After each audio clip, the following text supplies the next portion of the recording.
নমস্কার বন্ধুরা, আজকে একটা মাছের রেসিপি আপনাদের সাথে শেয়ার করব। রুই মাছের রেসিপি দেখুন, একটু অন্যরকমভাবে তৈরি করেছি। আজকের এই রেসিপি কিন্তু গরমের জন্য খুবই সুস্বাদু একটা রান্না। আমি এখানে কিছুটা রুই মাছ নিয়েছি, এতে একটু লবণ আর হলুদ নিয়ে মাছটাকে ভালো করে মাখিয়ে নেব। লবণ হলুদ মাখিয়ে মাছটাকে রেখে দিয়েছি, আর এদিকে একটু পটল কেটে রেখেছি। এবার কড়াইতে দিয়ে দিচ্ছি সর্ষের তেল। তেল ভালো করে গরম হয়ে গেলে একটা একটা করে মাছ দিয়ে মাছগুলোকে ভেজে নেব।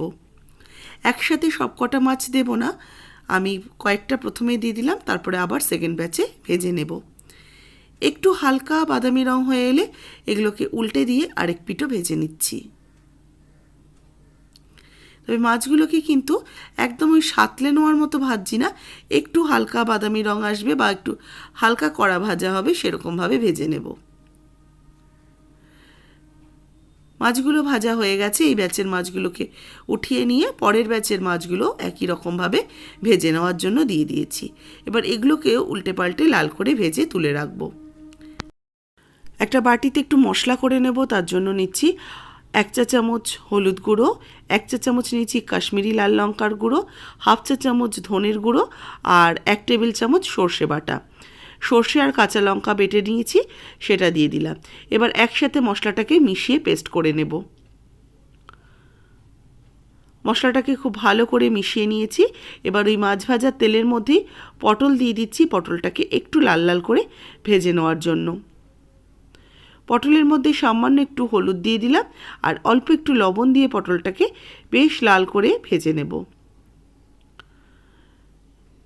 পটল ভাজতে যেহেতু খুব বেশি তেল লাগে না, এই মাছ ভাজার তেলের মধ্যেই কিন্তু পটলটা সুন্দর করে ভাজা হয়ে যাবে। মিনিট দুয়েকের জন্য একটু ঢাকা দিয়ে রেখেছিলাম, যাতে পটলটা ভাজা হতে হতে একটু নরমও হয়ে আসে। পটলগুলো দেখুন বেশ একটু হালকা বাদামি রং এসে গেছে। এবার এগুলোকে উঠিয়ে রেখে দেব। এবার ওই তেলের মধ্যেই আমি যে মশলাটা গুলে রেখেছি এটাকে এবার দিয়ে দিলাম।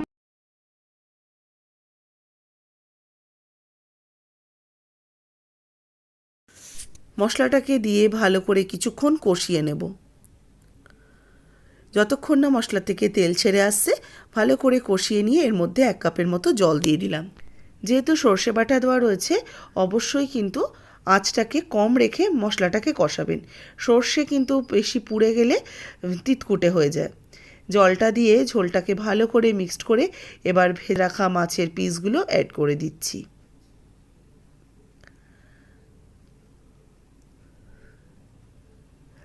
এবার দিয়ে দেবো এর মধ্যে ভাজা পটলটা। পটল আর মাছগুলোকে দিয়ে এবার একটু হালকা হাতে মিশিয়ে নিয়ে এটাকে এবার ফুটতে দেব। মাছগুলোকে একটু উল্টে পাল্টে দিয়ে এবার এটাকে ঢাকা চাপা দিয়ে ফুটতে দেব 5 থেকে 7 মিনিটের জন্য।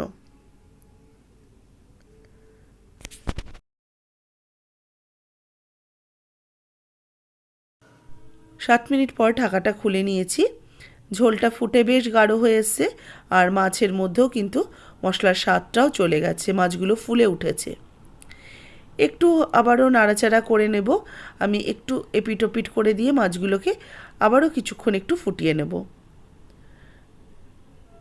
দেখুন এইভাবে কিন্তু আমি বেশ মিনিট 10 ঝোলটাকে ফুটিয়ে নিয়ে এবার নামিয়ে একটা পাত্রতে রেখে দিচ্ছি। রান্না কিন্তু এখনও শেষ হয়নি। এবার আমি কড়াইতে দিয়ে দেবো। কড়াইটা পরিষ্কার করে নিয়ে এই 1 টিস্পুনের মতো কড়াইতে তেল দিয়ে দিলাম। তেলটা খুব ভালো করে গরম করে দিয়ে দেবো তেজপাতা, দেবো শুকনো লঙ্কা আর দেবো 5 ফোড়ন। 1 টিস্পুন 5 ফোড়ন দিলাম। তেজপাতা, শুকনো লঙ্কার 5 ফোড়নটাকে কয়েক সেকেন্ড একটু নাড়াচাড়া করে নিয়ে এবারে করে রাখা পটল আর মাছের যে ঝোলটা ছিল সেটাকে অ্যাড করে দিলাম। সামান্য একটু জল দিলাম, মানে যে পাত্রতে ঝোলটা তুলে রেখেছিলাম সেখান থেকে অল্প একটু জল দিয়ে দিলাম। এবার ফুটে ওঠার পরে 2 কাঁচা লঙ্কা আর 1 টিস্পুন আদা বাটা উপর থেকে ছড়িয়ে দেব।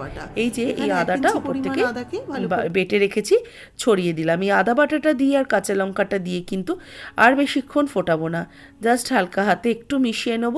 নিয়ে এই মিনিট খানেক মতো একটু হাই হিটে ফুটিয়ে নেব, যাতে আদার মিশ্রণটাও ঝোলের সাথে ভালো করে মিশে যায়, অথচ কাঁচা আদার যে গন্ধটা সেটা যেন না যায়।